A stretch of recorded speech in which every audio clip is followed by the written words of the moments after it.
নমস্কার বন্ধুরা, simple cook with পলি পরিবারের সবাইকে স্বাগত জানিয়ে আমি আবারও হাজির হয়েছি একটা নতুন রেসিপি নিয়ে।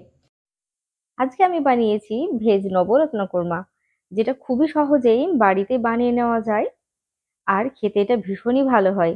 তো চলো কথা না বাড়িয়ে ঝটপট রেসিপিটি দেখে নাও। এর জন্য হাফ ফুলকপি নিয়েছি, তারপর ছোট ছোট টুকরো করে নিয়েছি। একটা নিয়েছি ছোট্ট ক্যাপসিকাম, যেটা একটু বড় করে কেটে নিয়েছি। দুটো নিয়েছি ছোট গাজর, যেটা আমি লম্বা করে কেটে নিয়েছি। তোমরা চাইলে ডুমো করেও কাটতে পারো। আর নিয়েছি 100 গ্রাম বিনস, সেটাকে আমি লম্বা করে কেটে নিয়েছি। নিয়েছি দুটো আলু, আলুটাও দেখতে পাচ্ছ। আর নিয়েছি টমেটো, যেটা আমি বীজ ছাড়িয়ে কেটে নিয়েছি। তো এখানে নিয়েছি আমি 125 গ্রাম নিয়েছি পনির, নিয়েছি 1 কাপ দই, নিয়েছি কাজু 20টা মতো কাজু আমি গরম জলে ভিজিয়ে রেখেছি। আর সাথে নিয়েছি এখানে আমি দেখো 4টে লঙ্কা, যেটাকে আমি একটু আধখানা করে নিয়েছি বা হাফ করে নিয়েছি, কিন্তু একটু একটু তীক্ষ্ণ ভাবে। আর নিয়েছি কড়াইশুঁটি, আর কিছুটা পরিমাণ দেখো আলাদাভাবে রয়েছে কাজু কিশমিশ। সাথে নিয়েছি তোমার মগজ। তো মগজ আর ভেজানো যে কাজুটা দেখছো, এই কাজু মগজ আর দই দিয়ে একটা পেস্ট তৈরি করে নেবো। আর কাজু আর কিশমিশ যেটা আলাদা রয়েছে সেটা আমি পরে ব্যবহার করব। তো চলো কথা না বাড়িয়ে তোমাদের বাকি পরের প্রসেসটা দেখিয়ে দিই। তো এখানে একটা ভাজা মশলার জন্য নিয়েছি 1 চামচ গোটা ধনে, নিয়েছি দুটো দারুচিনি, একটা জয়িত্রী, হাফ চামচ গোটা জিরে, আর নিয়েছি লবঙ্গ, ছোট এলাচ, একটা বড় এলাচ, আর নিয়েছি একটা শুকনো লঙ্কা। এটাকে একটুখানি ভেজে নেব, হালকা ভেজে নেওয়ার পর এটা রোস্ট করব। এটা আমি গুঁড়িয়ে নেব ঠান্ডা হয়ে যাওয়ার পর। এটা খুব কিন্তু পুড়িয়ে ফেললে চলবে না। এবার আমি সবজিটা যেহেতু সেদ্ধ করে নেব, সেই কারণে এখানে দিয়ে দিলাম জল, আর দিয়ে দিলাম অল্প পরিমাণ লবণ। প্রথমে আমি আলুটাকে সেদ্ধ করে নেব। তোমরা যদি কেউ চাও শুধু আলুটাকে সেদ্ধ করে নিয়ে বাকি সবজিগুলো তোমরা ভেজে নিয়ে ব্যবহার করতে পারবে। তবে যদি এইভাবে সেদ্ধ করে রান্নাটা করি, কালারটা কিন্তু খুব সুন্দর আসে। তো 2 মিনিট পর আমি এখানে দিয়ে দিলাম গাজর। গাজরটা আমি 1 মিনিটের জন্য ঢাকা দিয়েছি। তারপর দিয়ে দিচ্ছি এখানে দেখো ফুলকপি আর বিনস। আবারও আমি এখানে একটুখানি জল অ্যাড করে দিচ্ছি। 1 মিনিট একটু ঢাকা দিয়ে দেবো। তারপর আমি দিয়ে দেবো মটরশুঁটি বা কড়াইশুঁটি। কড়াইশুঁটি একটু পরে দিলাম। এবার হচ্ছে এটা একটু বয়েল হয়ে গেছে, এটাকে জল ঝরিয়ে নেবো। তবে এখানে ঠান্ডা জল দিয়ে ভালো করে ধুয়ে ফেলবো, সবজিটা কোনোভাবে গরম অবস্থায় ব্যবহার করা যাবে না। তো কড়াই এখানে তার মধ্যে দিয়ে দিচ্ছি 1 চামচ ঘি, আর সাথে দিয়েছি 1 চামচ রিফাইন অয়েল। তো প্রথমে আমি পনিরটা ভেজে তুলে নিচ্ছি। পনিরটা খুব বেশি ভাজবার দরকার নেই। তারপরে এখানে কাজু আর কিশমিশটা আমি ভেজে নেব। এটাও আমি ভেজে তুলে রেখে দিচ্ছি। তারপর দিয়ে দিচ্ছি 1 টুকরো দারুচিনি, আর দেবো দুটো এলাচ।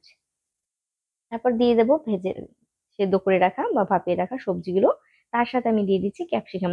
এবার একটু গ্যাসের ফ্লেমটা বাড়িয়ে দিতে হবে, যেহেতু সবজিগুলোর মধ্যে জল রয়েছে। তো এখানে কোনো রকম লবণ টবণ কোনো কিছু ব্যবহার করার দরকার নেই। গ্যাসের ফ্লেমটাকে বাড়িয়ে রেখে কিছুক্ষণের জন্য ফ্রাই করে নিতে হবে, প্রায় 2 মিনিট মতো, যেন সবজিগুলো একটুখানি লালচে হয়ে আসে, খুব বেশি নয়। তো এখানে সবজিটা ঢেলে নেওয়ার পর আমি এখানে দিয়ে দিলাম 1 চামচ রিফাইন অয়েল।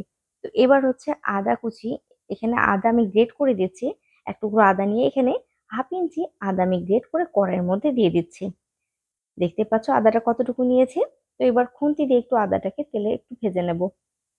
তারপরে দিয়ে দেবো কেটে রাখা টমেটো কুচি। তো টমেটো গুলো একটু দেখতে পাচ্ছ বেশ বড় করে কেটে নিয়েছি, সবজি যেমন কেটেছি ঠিক সেইভাবে। তো এটাকে একটুখানি নেড়ে নেওয়ার পর দিয়ে দিলাম আমি লঙ্কা। লঙ্কাটা আমি এখানে 4টে ব্যবহার করেছি, চাইলে কিন্তু তোমরা বেশিও ব্যবহার করতে পারবে। এবার এখানে দেখো আমি দিয়ে দিলাম দই, মগজ আর কাজুর পেস্ট, সাথে একটুখানি জল অ্যাড করে নিলাম। এবার বেশ কিছুক্ষণের জন্য প্রায় 2 মিনিট মতো এটাকে নেড়ে নেব। খেয়াল রাখবো যেন তলে কোনোভাবে ধরে যায় না। আর এ সময় কিন্তু আঁচটা একেবারে কমিয়ে রাখতে হবে, না হলে কাজু দেওয়ার কারণে তলে ধরে যেতে পারে। তারপর আমি দেখো 2 মিনিট পর দিয়ে দিলাম ভেজে রাখা সবজিগুলো। এবার সবজিটাকে বেশ কিছুক্ষণের জন্য নেড়ে নেব। এবার কিন্তু খেয়াল অবশ্যই রাখতে হবে যে এখানে যেন গ্যাসের ফ্লেমটা বাড়ানো না হয়।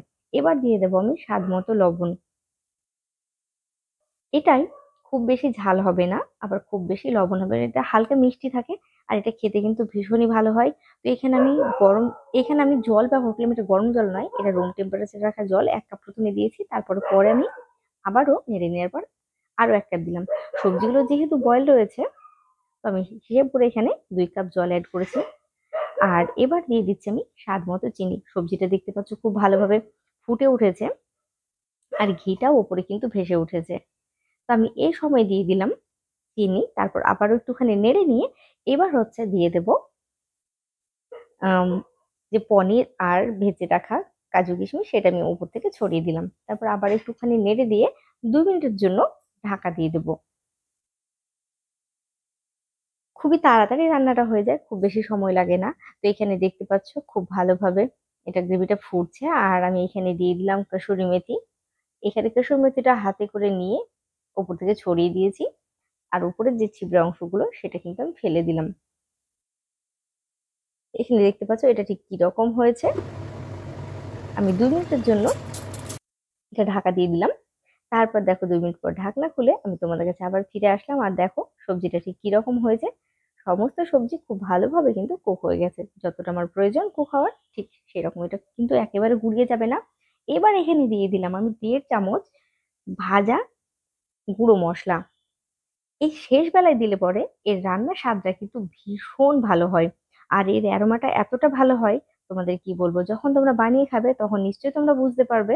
তো এইবার হচ্ছে একটুখানি ভালো করে মশলাগুলো সবজির সাথে মিশিয়ে নিয়ে আমি এটা ঢাকা দিয়ে রেখে দেবো কিছুক্ষণের জন্য। তারপর আমি এটা পরিবেশন করব। এটা ফ্রাইড রাইসের সাথেও পরিবেশন করতে পারবে, নান রুটি বা এটা ওটা যেটা তোমরা ভালোবাসো লুচি সবার সাথে পরিবেশন করতে পারবে। প্রিয় দর্শক বন্ধুরা, আশা করি আমি তোমাদের সহজভাবে বোঝাতে পেরেছি, আর আমার রেসিপি তোমাদের ভালো লেগেছে। যদি ভালো লাগে তাহলে অবশ্যই একটি লাইক শেয়ার করে দেবে। আর যারা নতুন বন্ধু রয়েছে তারা অবশ্যই আমার চ্যানেলটি সাবস্ক্রাইব করে আমার পাশে থেকো। সবাই ভালো থেকো, সুস্থ থেকো। দেখাবো অন্য একটা রেসিপিতে। নমস্কার।